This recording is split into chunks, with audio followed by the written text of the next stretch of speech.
Thank you very much. Good afternoon, everyone. For those who don't know me already, my name is David Miles. As you just heard, I'm one of the directors at EHD. We're a full-service digital marketing agency where we look after clients' SEO and their pay-per-click advertising campaigns for them. And we also provide digital marketing training. So a lot of my time is spent running training courses on things like AdWords, SEO, analytics, that kind of stuff. Today I'm going to talk to you about how you can use AdWords in your business to drive more visitors to your website. So if you're already using AdWords, this will give you some really useful tips on how to improve the performance of your AdWords campaigns. And if you're not using AdWords, it will show you how beneficial it can be. And then in the second part, I'm going to show you how, by understanding a bit about human psychology and what makes people tick, you can encourage more of your website visitors to turn into customers. So basically, it's 2 of my full-day training courses crammed into a 40-minute session. If you want to tweet about it or whatever as we go along, or you want to tweet questions that we can answer afterwards, my Twitter ID is there and there's a hashtag for the talk. So away we go. So let's start right at the beginning then. Google AdWords, what is it? It's a form of advertising that we call pay-per-click advertising. So what that means is that unlike most kinds of advertising where you pay for your advert to appear, with AdWords you only pay if someone actually clicks on your website, on your advert, and goes through to your website. So these ads appear, as you can see there in the diagram, down the side and at the top of Google search results. And if someone clicks on one of those ads, they get taken to your website. So as the advertiser, your first job is to decide on what your keywords will be. So the keywords are the things that you think your potential customers will type into Google when they're looking for the products or services that you sell. So in this example, if you were a dentist based in London, your keywords might be things like London dentist, dental surgery London, orthodontist London, those kinds of things.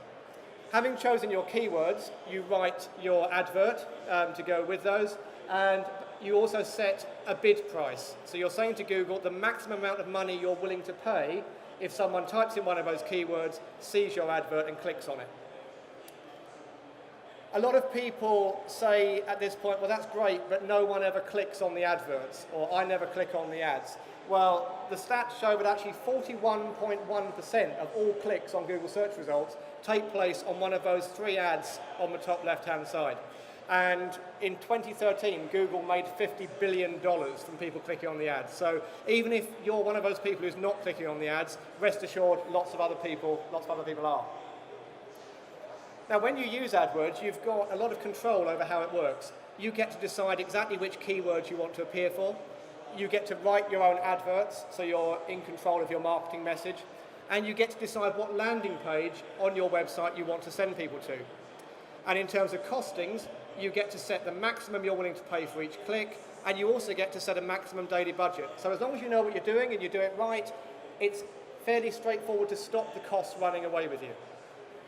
In terms of locations, you can show your ads just in particular countries, or you can drill right down and only show your ads in particular towns or cities or radiuses around certain areas. So there's a lot of control there, and you can also specify if you want your ads to run all the time, or you could say you only want your adverts to run on certain days of the week or at certain times of the day, depending on what fits your particular kind of business model. So because of all those things, there are quite a few benefits to using AdWords when compared to other methods of marketing. And it also has benefits over SEO, over search engine optimization. Now, I'm not here to slag off SEO or say it's not important. Both AdWords and SEO are important. But what I'm doing here is showing you the differences between them and how AdWords scores better for some people over SEO. In the first way it does that is in terms of giving greater certainty. So if you do AdWords correctly, you can pretty much guarantee that you will be on page 1 of Google at least some of the time for your chosen search terms. And it will happen very quickly. Google say your ads go live within 24 hours. The reality is most of the time when we set AdWords up for people, I see it go live within an hour or so. So SEO, by comparison, can take weeks or months to get you onto page 1. So if you want quick results, if you want to start driving traffic or more traffic to your website, basically within a few hours of leaving here today, AdWords is a way to do it. You're only paying for a response because it's pay-per-click advertising. So if you are advertising a product or service where there isn't any demand or any interest, at least it's not going to cost you anything. And it's very targeted because if you set this up correctly, you're only going to be showing your ad to people who've taken the trouble to sit down at Google and type in something which indicates they're interested in the products or services that you're offering. All of those things mean that it's likely to give you a good fast return on investment. And you can find out whether it is or not because it's highly measurable. There's lots and lots of stats in AdWords that will tell you which parts of your campaign are performing well, which parts need more attention, and if you hook it up to Google Analytics, then it will give you even more detail on how those people behave once they're on your website. And we'll talk more about that in the second half. There are more benefits than that as well, one of them being that compared to SEO, AdWords allows you to target a wider range of search terms. And we can see this in the example I've got here. So in this first screenshot, I've gone onto Google and I've typed in plastic surgery London. And you can see that these people here, the London clinic.co.uk, they come up at number 1 for that term, which is great. However, if someone were to type in a slight variation of that keyword, such as cosmetic surgeon London, then nowhere to be seen. To get seen for that organically would be a whole load more work on SEO. However, with AdWords, they can pretty much appear for an unlimited number of keywords. So you can get a much wider kind of exposure and make sure you're targeting all the different kinds of weird and wonderful things that your target audience might type in. You also, with AdWords, get higher rankings than you can get with any other kind of search engine marketing. Because in this example here, I've gone on and searched for locksmith in Enfield, and you can see these people here, Enfield locksmiths, have got to number 1 organically. However, even though they've done a great job of getting to number 1 organically, there are 3 other AdWords advertisers appearing above them. So basically, if you want to get to the very top of Google, the only way you can do it is to use AdWords, i.e. the only way you can do it is to give Google some money. Okay, they're not silly. Now this one's quite interesting. This is about conversion rate and how that varies depending on how people find your website. It's data from a study that was done 3 or 4 years ago where they looked at lots and lots of different websites and they looked at what the conversion rate was. Now by conversion rate we mean what percentage of the people visiting the website took the desired action, whether that was to buy something, fill in an inquiry form, download a brochure, whatever it might be. And what they found was that the conversion rate for paid traffic was significantly higher. Paid search is the really toolbar on the left-hand side there, if you can't see it at the back. Paid search had by far and away the highest conversion rate of all the different sources they looked at. Because if you set it up correctly, you are only pulling in people to your site who are really likely to buy from you or make an inquiry. AdWords is very good for brand protection as well. In fact, so much so that I recommend to people, even if you're not going to do AdWords as a full-scale thing, you should at the very least bid on your own company name, on your own brand name, to stop someone else jumping in there. This example here is a real example from a business that I'm quite familiar with. It's from a hotel in Blackpool that I stay at on business quite often. And it's a small family-run hotel, so I get chatting to the owners about all sorts of different things, and they obviously know what I do for a living. And they were saying to me that one of their particular issues in the business is that they get lots of repeat guests who, instead of contacting the hotel directly to rebook, end up going through one of the booking agents like Booking.com or Late Rooms. So, of course, the hotel gets the booking, but they're paying a hefty commission on people who already know that the hotel exists. Well, here's the reason why it's happening. The name of the hotel is the number 1 hotel.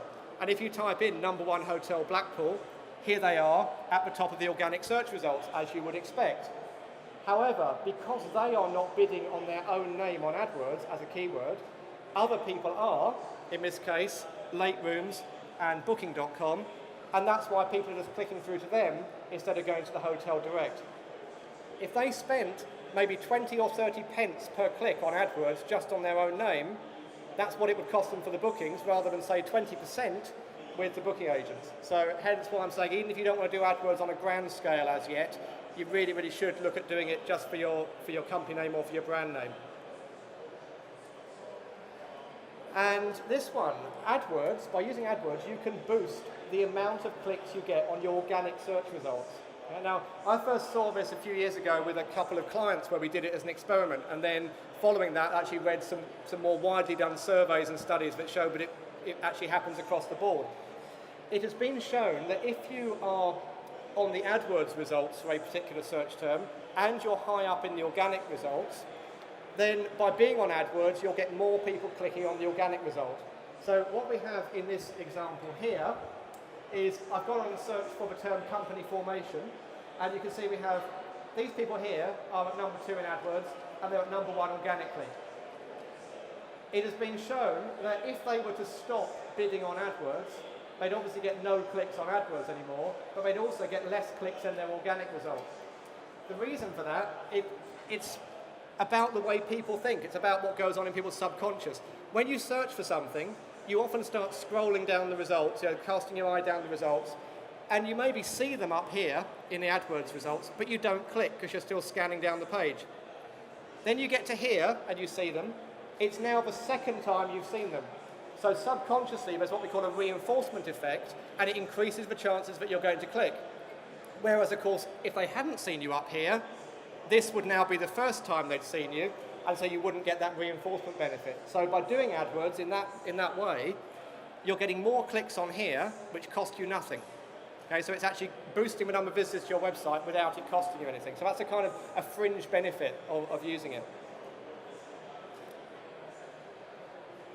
So I wanted as well to show you a case study of how well AdWords can work if you get it all correct. Now, over on our stand, we've got case studies from some of the bigger clients we work with, and it's a common misconception that AdWords only works for larger businesses. So I've deliberately picked a case study here from a much, much smaller business to show you that actually if you do it right, AdWords can work for businesses of all kinds of shapes and sizes and budgets. And in fact, one of the questions that was tweeted to me before the talk was, what's the minimum amount you should spend on AdWords? And I said, well, it really depends on the business, and that I would show in the talk an example of where you could spend a very small amount of money and get a lot back. So if the person who tweeted that is here, here's the answer to your question.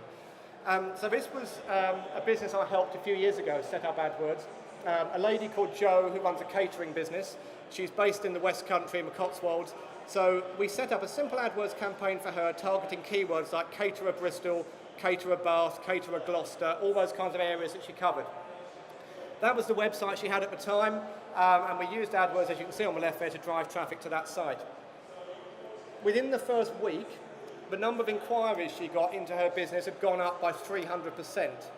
And after the first 10 weeks, she'd quoted for £27,000 worth of business. This is a one-woman band business, okay? She'd got £2,200 worth of confirmed orders. And the best bit is, she'd only spent on AdWords £470 to get that, okay? So yes, AdWords is used by large businesses, but it can also be used effectively by small businesses. And if you know what you're doing, it is actually quite a level playing field, and you can get a good return on investment.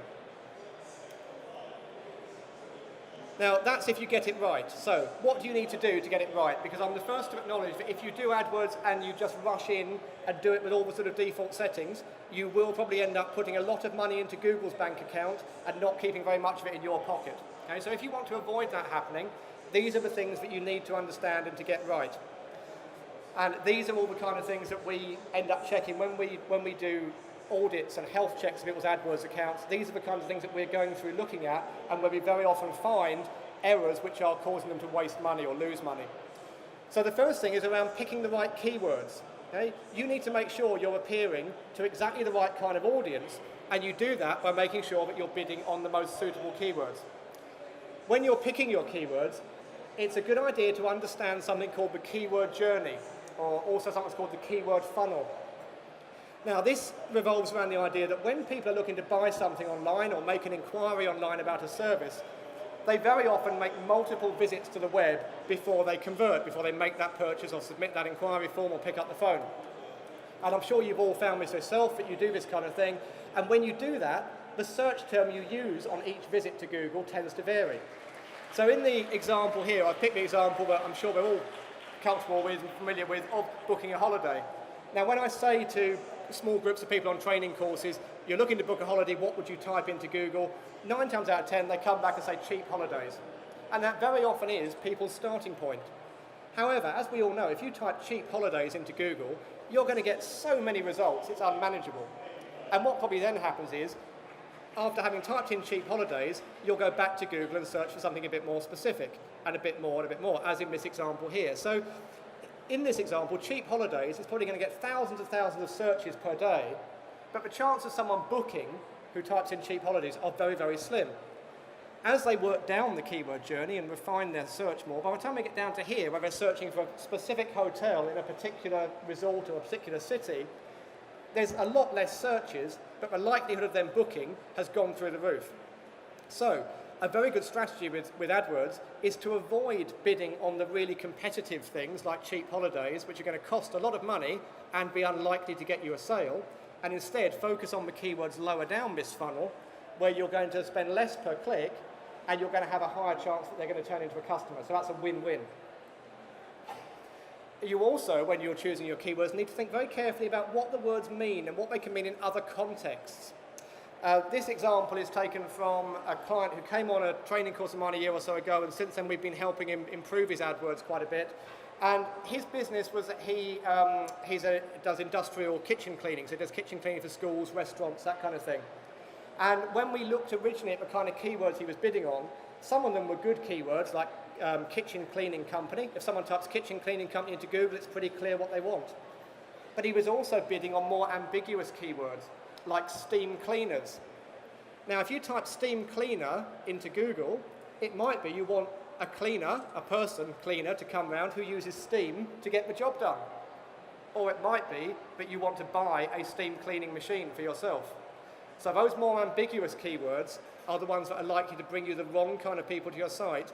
You're therefore paying to drive people to your site who will not have any intention of buying. So often it's a lot better to have less keywords rather than more. Have less keywords focused very tightly on the people you actually want, rather than loads and loads of keywords that are bringing in lots of time wasters who are draining your budget. Also with keywords, you can specify what we call negative keywords. So you can say to Google, if someone includes a particular word or words in their search, I don't want them to see my advert. Okay? So common kind of thing would be if someone included the word jobs in their search, you probably wouldn't want them to see your advert because you're looking for customers, not new staff. Now, the reason people fall into a trap with this is that because the default way that Google works is if you're bidding on a particular keyword like caterer Bristol, Google will show your advert if someone types that in, but also if they type in something which Google thinks is vaguely related to that particular search. There is a way within your AdWords account, and if anyone is using AdWords and doesn't know where it is, by all means come to our stand afterwards and I will show you where it is. There is a way in AdWords where you can pull up a report like this that will show you all the things people actually typed in to make your advert appear. And that's taken from Joe the Caterer's account. It's a report showing all the things that people typed in that Google thought were close enough to caterer Bristol to justify showing her ad. And as those of you at the front can certainly see, there's lots of search in there to do with careers, jobs, all kinds of things like that, which are not relevant. So by looking at that report, and this is one of the sort of ongoing jobs we have to do with accounts that we look after for clients, we are constantly looking at this report, finding what bad searches they've appeared for, and then putting those bad terms in as negative keywords so as they don't appear for those things again. And if you're looking after your own AdWords account, that is something you should be doing as well. If you're not, you're almost certainly wasting a load of money. So having got your keywords correct, the next link in the chain is to make sure you write good adverts. Okay? So anyone can write an advert, but only certain people can write a good advert as opposed to a bad advert. What we have here are 4 adverts that came up recently when I went onto Google and searched for shoes. Okay, so something dead simple. And the 2 on the left are fairly good adverts. So the reason being, if you look at the one top left, it says shoes at your M&S. So immediately I can see it's relevant to what I searched for, because it's got the word shoes clearly in the headline. It also contains a couple of benefits, because as I'm sure you all know, what do people buy? They buy benefits, they don't buy features. So don't feature bash in your adverts, put benefits and unique selling points in there. And that's what M&S have tried to do here. They've put in up to 60% off, that's a benefit, and free next day delivery, that's another benefit. Because your advert will appear alongside 9 or 10 other adverts. So you have to give people a reason why they should pick your advert rather than one of your competitors, and it's benefits that will make that happen.